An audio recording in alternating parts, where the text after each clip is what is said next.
Good morning students, welcome to Digambar Jain girls higher secondary school. कल हमारा यहाँ पर लेसन कंटिन्यू करना है हमें। यहाँ पर हमने छोड़ा था one day when he was going to a town to buy some grain. एक मर्चेंट था, मैंने आपको बताया था, रवि स्टोरी सुना रहा था। एक व्यापारी था जो बहुत लालची था। एक दिन वो अनाज खरीदने के लिए जा रहा था। एक farmer he saw a farmer some distance away, उससे एक फार्मर दिखाई देता है कुछ दूरी पर। Here he thought is an opportunity to get some money out of this simple villager, so he walked quickly up to him and started being friendly with him.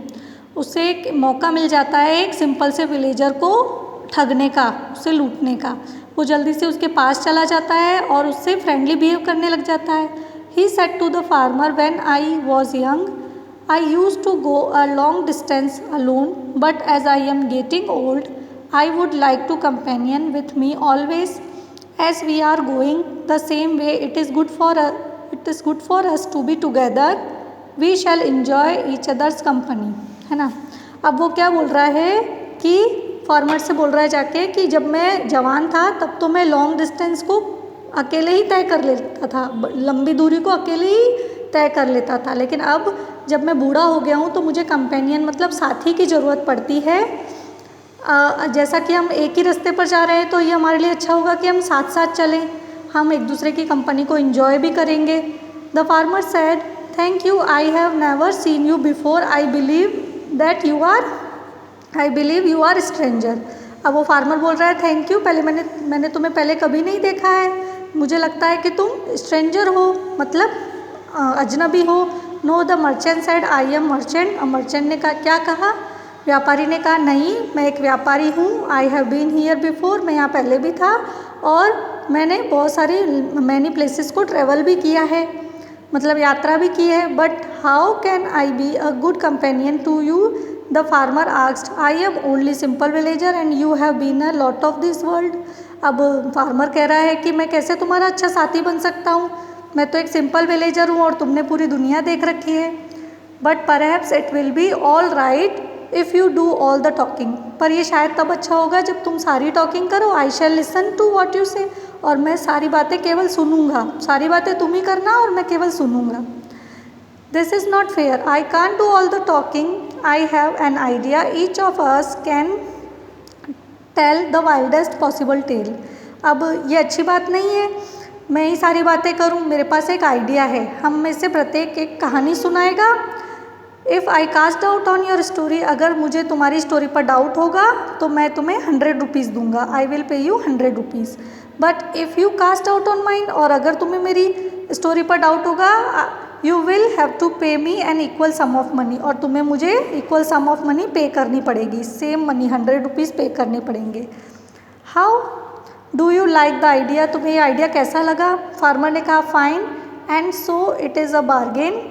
The merchant ने कहा क्या ये फ़ायदे का सौदा है? तो फार्मर ने कहा हाँ, yes it is, now let's begin, चलो शुरू करें। अब ये मर्चेंट शुरू कर रहा है कहानी सुनाना। As you are wiser to us two, you must begin. अब वो बोल रहा है कि तुम बुद्धिमान हो, तुम शुरू करो। मर्चेंट ने बिगिन दिस स्टोरी, अब मर्चेंट शुरू कर रहा है कहानी सुनाना, है ना। मर्चेंट बोल रहा है, merchant as you are the wiser of us two, we must begin, मतलब तुम मुझसे ज़्यादा बुद्धिमान हो, अब तुम ही शुरू करो। मतलब अब क्या बोल रहा है कि मैं कहानी सुनाऊंगा और तुम्हें डाउट होना चाहिए, इसलिए शुरू करने के लिए बोल रहा है। As I was going along this road one day I saw a merchant with a long train of camels. मैं जैसा कि हमेशा की तरह मैं इसी रोड पे जा रहा था, तब मैंने एक मर्चेंट को देखा, एक व्यापारी को देखा जिसके पास लॉन्ग ट्रेन थी, मतलब बहुत सारे ऊँट थे। वो क्या थे? There were 100 of 1 camels and each of them was loaded with large quantities of green. अब उसमें कितने 101 कैमल्स थे, मतलब ऊँट थे, और सबको लोड किया हुआ था, मतलब बहुत सारा उन पर अनाज लदा हुआ था, है ना। Farmer said, I have seen train of camels myself and they are very often loaded with very heavy loads. मैंने भी बहुत सारे कैमल्स देखे। ट्रेन ऑफ कैमल्स का मतलब है जैसे कलेक्टिव नाउन्स मैंने आपको पढ़ाई है ना, वैसे ही है कि बहुत सारे कैमल्स का ग्रुप था, मैंने भी देखा है। फार्मर ने कहा कि वो बहुत ही, पर प्राय वो लोडेड होते हैं, हैवी लोड होता है उनके ऊपर। मर्चेंट ने एडिट किया, मर्चेंट ने आगे बोला, all the camels were tied together with ropes. Nose to tail, it was a long train about half a mile. अब कैमल्स क्या कर रहे थे, एक दूसरे से बंधे हुए थे। वो 101 कैमल्स की स्टोरी सुना रहा है ना, तो वो एक दूसरे से बंधे हुए थे नोज से टेल से। अब एक की नोज बंधी हुई, नोज से टेल तक रस्सी थी, फिर दूसरी की टेल से नोज तक थी, ऐसे एक दूसरे से बंधे हुए थे। It was a long train, एक बहुत बड़ी ट्रेन जैसे बंधे हुए थे, और वो हाफ माइल तक जा रही थी। Good, it must have been a fine sight. And then farmer ने क्या पूछा, फार्मर ने पूछा अच्छा ये बहुत अच्छा सीन है, अब आगे बताओ। मर्चेंट कंटिन्यू करता है, and then a kite flew down on the first camel. Kite एक पक्षी का नाम है बेटा, एक बर्ड का नाम है यहाँ पर। एक काइट नाम का पक्षी वहाँ से उड़ के उसके फर्स्ट कैमल के ऊपर आकर बैठ जाता है।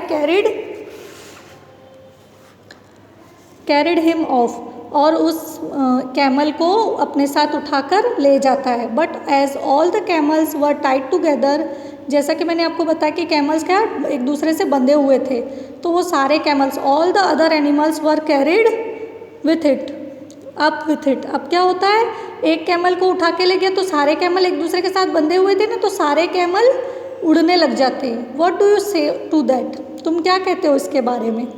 ओके, इसके आगे कल कंटिन्यू करते हैं बेटा।